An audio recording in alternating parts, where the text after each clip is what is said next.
Santa Claus, Virginia O'Hanlon, 115 West 95th Street. Virginia, your little friends are wrong.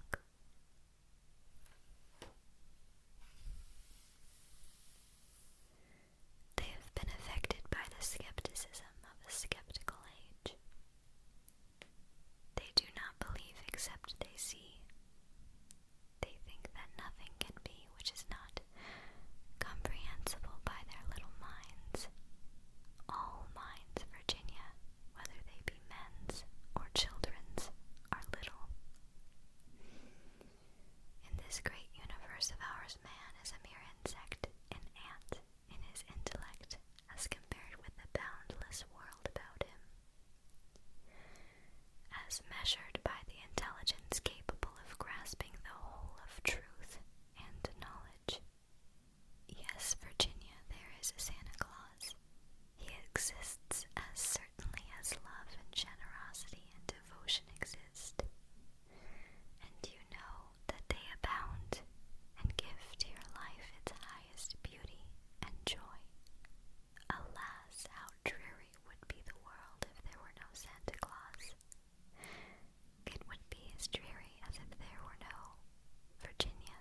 Good King Wenceslas looked out on the feast of Stephen, when the snow lay round about, deep and crisp and even. Brightly shone the moon that night, though the frost was cruel, when a poor man came in sight, gathering winter fuel.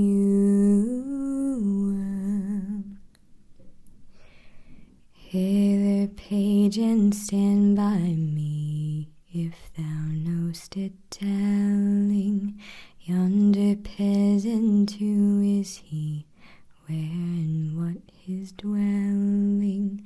Sire, he lives a good league hence, underneath a mountain, right against the forest fence, by Saint Agnes' fountain. Bring me flesh and bring me wine, bring me pine logs hither, thou and I will see him dine, when we bear him thither. Page and monarch, forth they went together, through the rude wind while lament, and the bitter weather. Sire, the night is darker now, and the wind blows stronger, fills my heart, I know not how, I can go no longer. Mark my footsteps, my good page, tread thou in them boldly, thou shalt find the winter's rage freeze thy blood less coldly.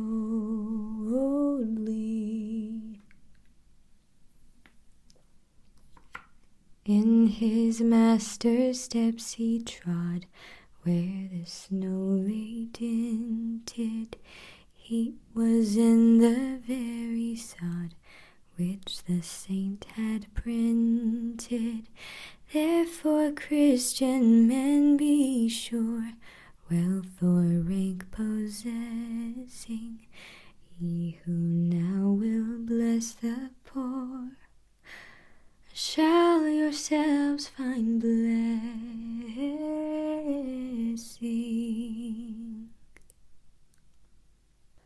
So my main camera that is facing me keeps on going in and out of consciousness. So it's possible that I will just be talking to you from this camera right here. Hello! And I guess that's okay. I mean, I'm sure that you're probably really sad because you wanted to see this goofy face.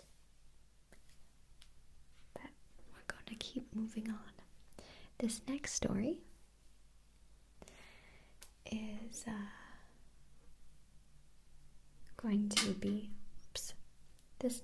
is going to be read on my phone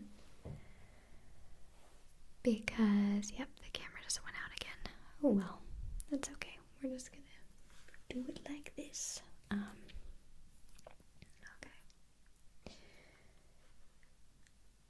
This next story goes out to Greg, who requested this on Reddit. It is How the Grinch Stole Christmas by Dr. Seuss. And I will probably be going in and out of a whisper for this one, but who knows? I'll try and keep it to just a whisper. I'm so not used to just whispering. Okay, here we go. Every Who down in Whoville liked Christmas a lot, but the Grinch who lived just north of Whoville did not. The Grinch hated Christmas, the whole Christmas season. Now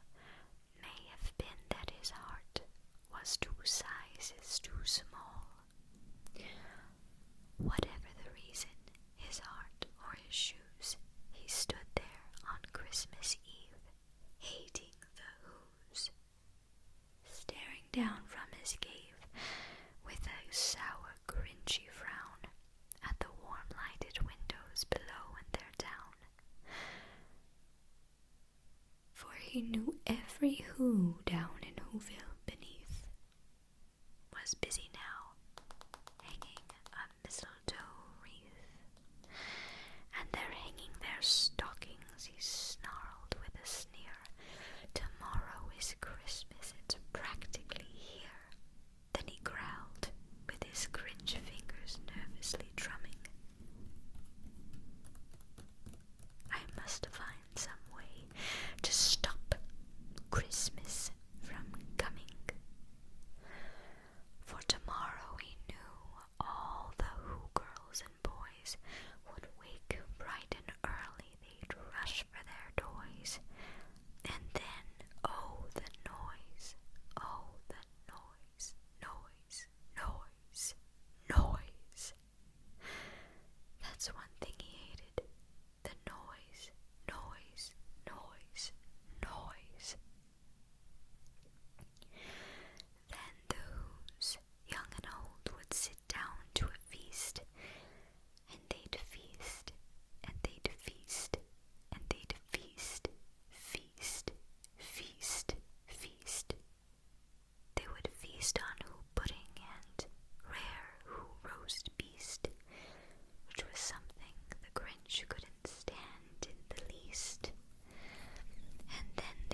he slunk to the icebox.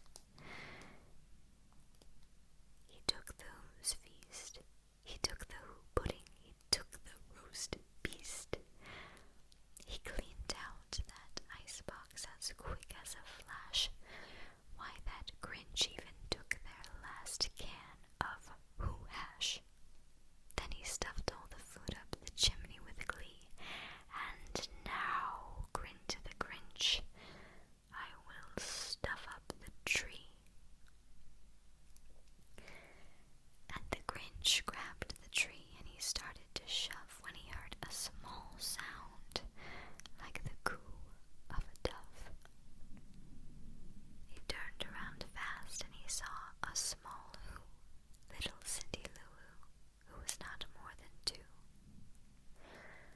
The Grinch had been caught by this tiny who daughter, who'd got out of bed for a cup of cold water. She stared at the Grinch and said, "Santa Claus, why? Why are you taking our Christmas tree? Why?" But you know, that old Grinch was so smart and so slick. He thought up a lie, and he thought it up quick. "Why, my sweet little tot," the fake Santa Claus lied, "there's a light on this tree that won't light on one side, so I'm taking it home to my workshop, my dear. I'll fix it up there, then I'll bring it back here." And his fib fooled the child. Then he patted her head, and he got her a drink, and he sent her to bed. And when Cindy Lou Who went to bed with her cup, he went to the chimney and stuffed the tree up. Then the last thing he took was the log for their fire. Then he went up the chimney himself, the old liar. On their walls he left nothing but hooks and some wire, and the one speck of food that he left in the house was a crumb that was even too small for a mouse. Then he did the same thing to the other who's houses, leaving crumbs much too small for the other who's mouses. It was 15:15 dawn, all the who's still abed, all the who's still a snooze, when he packed up his sled, packed it up with their presents, the ribbons, the wrappings, the tags and the tinsel, the trimmings, the trappings. 3,000 feet up the side of Mount Crumpet, he rode with his load to the tip-top to dump it. Pooh-pooh to the who's, he was Grinchishly humming. They're finding out now that no Christmas is coming. They're just waking up. I know just what they'll do. Their mouths will hang open a minute or two. Then the who's down in Whoville will all cry, "Boo-hoo!" That's a noise, Grinch the Grinch, that I simply must hear. So he paused, and the Grinch put his hand to his ear. And he did hear a sound rising over the snow. It started in low, then it started to grow. But the sound wasn't sad. Why, this sound sounded merry. It couldn't be so, but it was merry. Very. He stared down at Whoville. The Grinch popped his eyes, then he shook. What he saw was a shocking surprise. Every who down in Whoville, the tall and the small, was singing without any presents at all. He hadn't stopped Christmas from coming. It came.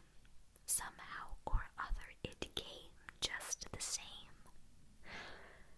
And the Grinch, with his Grinch feet ice cold in the snow, stood puzzling and puzzling. How could it be so? It came without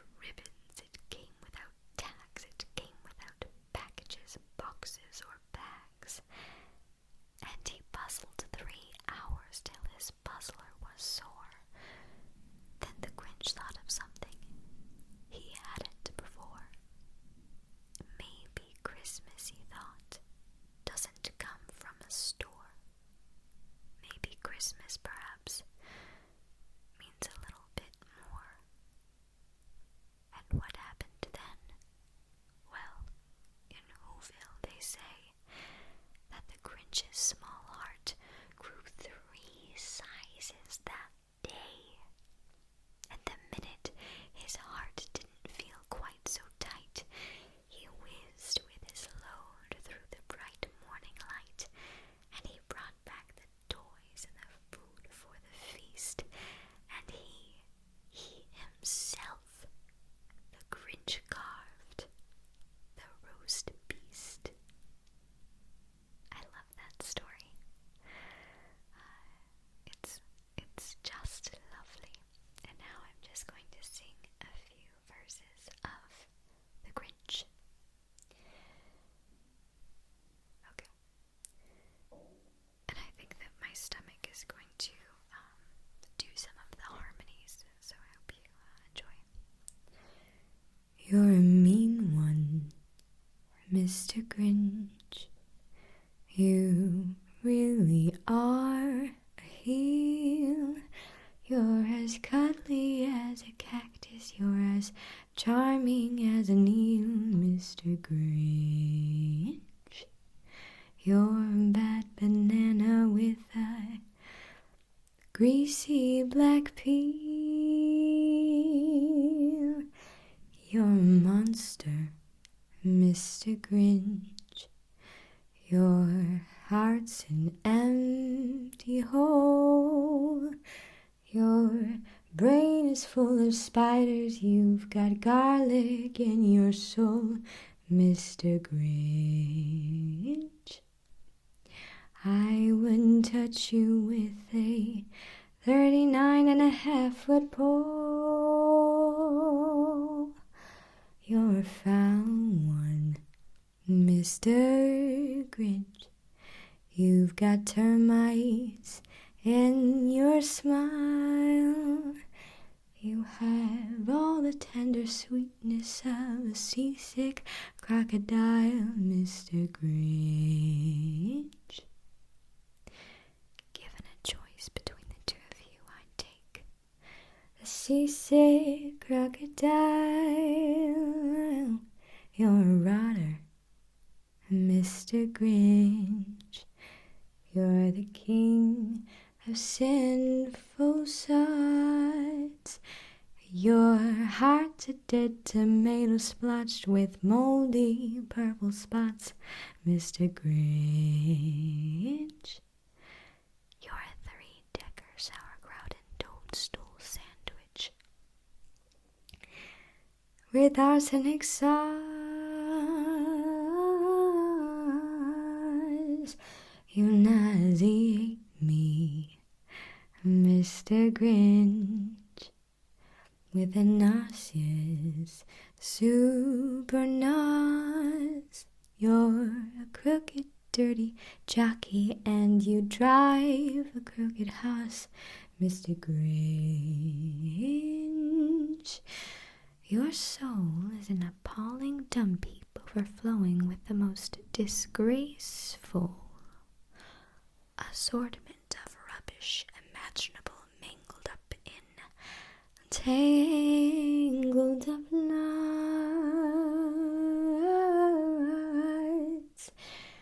You're a foul one, Mr. Grinch. You're a nasty, wasty skunk. Your heart is full of unwashed socks. Your soul is full of gunk, Mr. Grinch. The 3 words that best describe you are as follows, and I quote: stink, stank, stunk.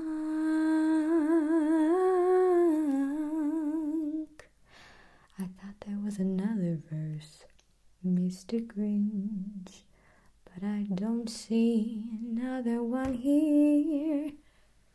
Well, that is okay because I'm gonna keep on moving on with this video that does not rhyme.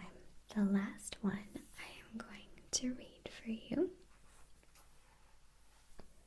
is commonly known as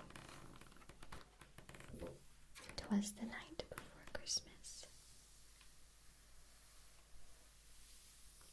but it is officially titled "A Visit from St. Nicholas" by Clement Clark Moore. And I hope you enjoy this, just like all the other ones. 'Twas the night before Christmas, when all through the house not a creature was stirring, not even a mouse. The stockings were hung by the chimney with care, in hopes that St. Nicholas soon would be there. The children were nestled all snug in their beds, while visions of sugar plums danced in their heads. And Mamma in her kerchief, and I in my cap, had just settled our brains for a long winter's nap. When out on the lawn there arose such a clatter, I sprang from the bed to see what was the matter.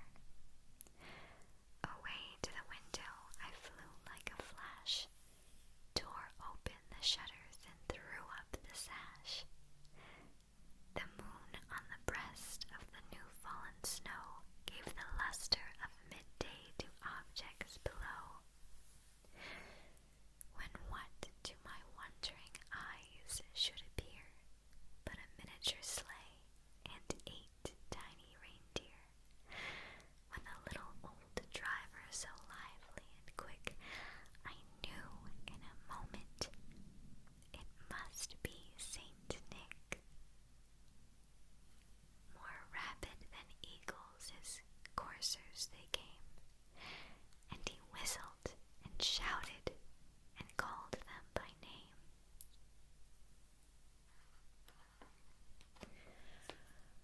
Now Dasher, now Dancer, now Prancer and Vixen, on Comet, on Cupid, on Donner and Blitzen, to the top of the porch, to the top of the wall, now dash away,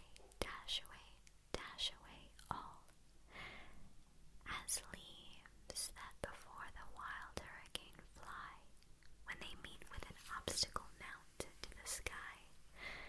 So up to the housetop the coursers they flew, with the sleigh full of toys and St. Nicholas too. And then in a twinkling I heard on the roof the prancing and pawing of each little hoof, as I drew in my head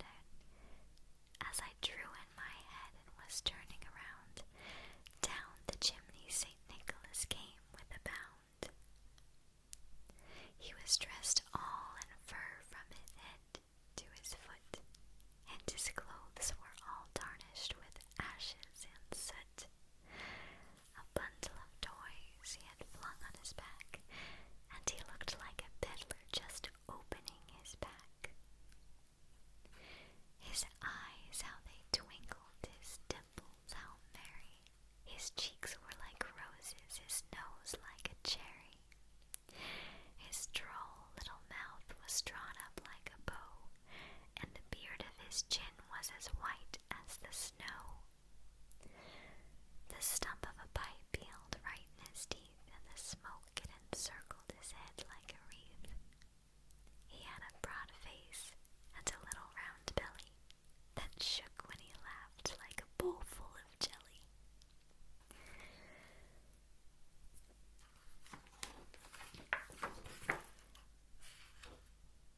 That shook when he laughed like a bowl full of jelly.